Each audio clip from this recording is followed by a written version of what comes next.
নমস্কার বন্ধুরা, কৃষ্ণা কিচেনে আপনাদেরকে আমি স্বাগত জানাচ্ছি। আজকে আমি বানাচ্ছি গোলাপ জামুন। কালকে পয়লা বৈশাখ, তাই ভাবছি কি বানানো যায়, একটু মিষ্টি খাওয়ার জন্য বাড়িতেই বানিয়ে নিচ্ছি খুব সহজে। তার জন্য একটা গ্যাস অন করে প্যান চাপিয়ে দিচ্ছি, তার মধ্যে আমি 1.5 বাটি জল দিচ্ছি।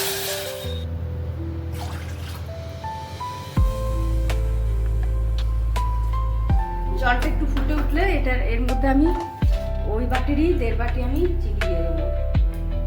জলটা ফুটে উঠেছে, এখন আমি এর মধ্যে 1.5 বাটি চিনি দিচ্ছি।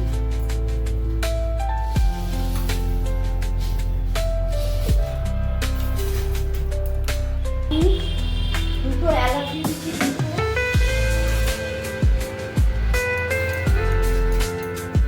আপনারা কেশরও দিতে পারেন, আমি এলাচ দিলাম।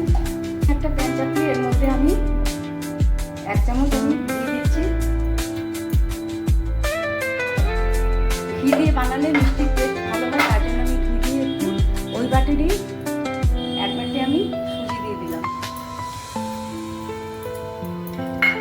এবার এটা আমি হালকা 2 থেকে 3 মিনিট একটু আমি ভেজে নেব। এটা 2 মিনিট একটু আমি ভেজে নিয়েছি।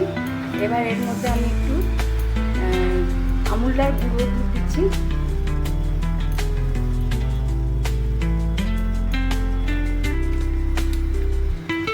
এটা 2-3 চামচের মতন দিচ্ছি। এবার যে বাটি মাপ করে আমি সুজি দিচ্ছি, সেই বাটিরই আমি এর মধ্যে দুধ দিয়ে দেবো।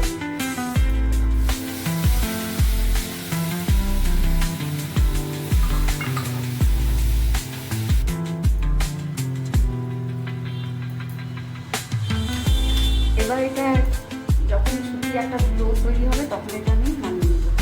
একটু এলাচের পাউডার দিয়ে দিচ্ছি 1/2 চামচ।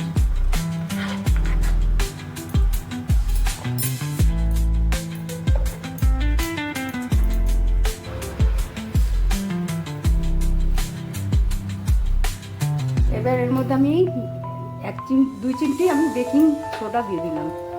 এবার ডোটা আমার তৈরি হয়ে গেছে।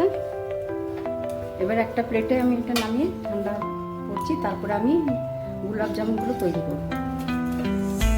এই চিনির রসটা ওই যে চিপচিপে হয়ে গেছে। এবার আমি গ্যাস অফ করে দিচ্ছি। গ্যাস অফ করে এটা ঢাকা দিয়ে রেখে দেবো।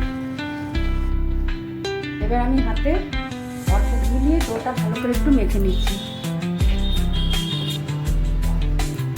একটু ঘি লাগিয়ে লাগিয়ে আমি ডোটা মাখছি ভালো করে।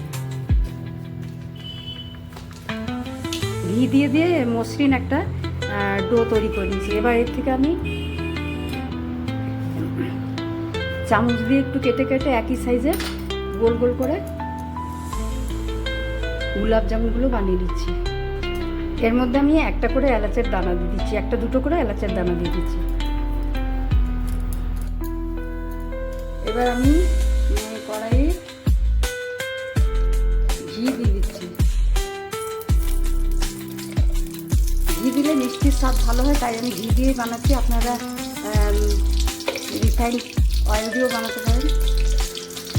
2 বাটি সুজি দিয়ে আর আমুলের পাউডার দিয়ে দেখুন কতগুলো গোলাপ জামুন হয়েছে। এবার একদম হালকা আছে, লো করা আছে ফ্লেম। এবার আমি একটা একটা করে গোলাপ জামুনগুলো দিয়ে দিচ্ছি। সবগুলো দিব না, যতগুলো আটবে ততগুলো দিচ্ছি, পরে আরও দেবো।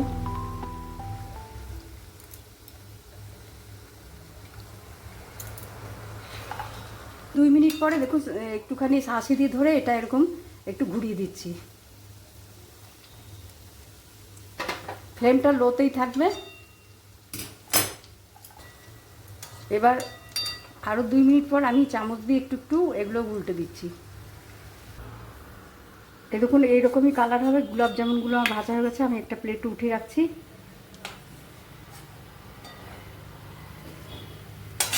এবার একটু পরে এখন চিনির এই রসটা একটু গরম আছে, একটু ঠান্ডা হোক, তারপরে আমি এগুলোকে দেবো। তারপরে এটা আমি 30 মিনিট পর এটা খাওয়ার মতো হয়ে যাবে।